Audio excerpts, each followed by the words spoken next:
எல்லோருக்கும் வணக்கம். சுவாமி விவேகானந்தரின் பன்மொழி ஒன்றினை பார்க்கலாம். இதுவும் அரிதான பன்மொழி. செயற்கை நுண்ணறிவின் மூலம் அவருடைய புத்தகங்களை தேடி பார்த்து எடுக்கப்பட்ட ஒரு பன்மொழி. இதனை இங்கு பார்க்கலாம். The man who gives way to anger or any other passion or hatred, he can only break himself and does nothing practical. எவன் ஒருவன் கோபத்திற்கும் பொறாமைக்கும் வெறுப்பிற்கும் இடம் கொடுக்கிறானோ ஆனால் ஒரு நல்ல காரியம் செய்ய முடியாது, ஒரு நல்ல வேலை செய்ய முடியாது. அவனால் இந்த உலகத்திற்கு கெடுதல் தான் நடக்கும், இதனால் நல்லது எதுவும் நடக்காது என்கிறார் சுவாமி விவேகானந்தர் அவர்கள்.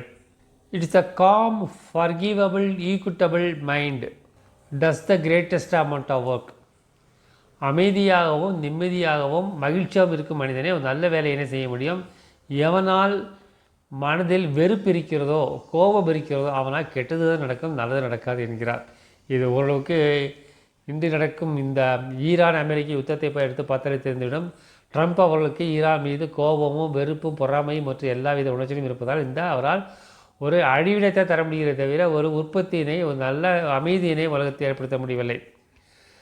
ட்ரம்பின் முடிவுகளால், அவருடைய கோபத்தினால், அவருடைய பொறாமையினால் இருந்து பலவித எதிர்மறைய உணவுகளால் அவரால் உலகத்திற்கு அழிவை தர முடிகிறது தவிர ஒரு அமைதியான நிம்மதியான சூழலை அவரால் உருவாக்க முடியவில்லை. எனவே எந்த மனிதன் மனதில் அமைதியும் மகிழ்ச்சியும் இருக்கிறதோ அவனால் தான் நல்ல காரியங்களையும் உயர்ந்த காரியங்களையும் செய்ய முடியும் என்கிறார் சுவாமி விவேகானந்தர் அவர்கள். நமது மந்திரம் அன்பே சிவம், அன்புடன் வாழ்வோம், கடமையை செய்வோம், என்னுடைய வாழ்வோம், எல்லோருக்கும் உதவி செய்வோம், எல்லாம் சிவமயம். நன்றி, வணக்கம்.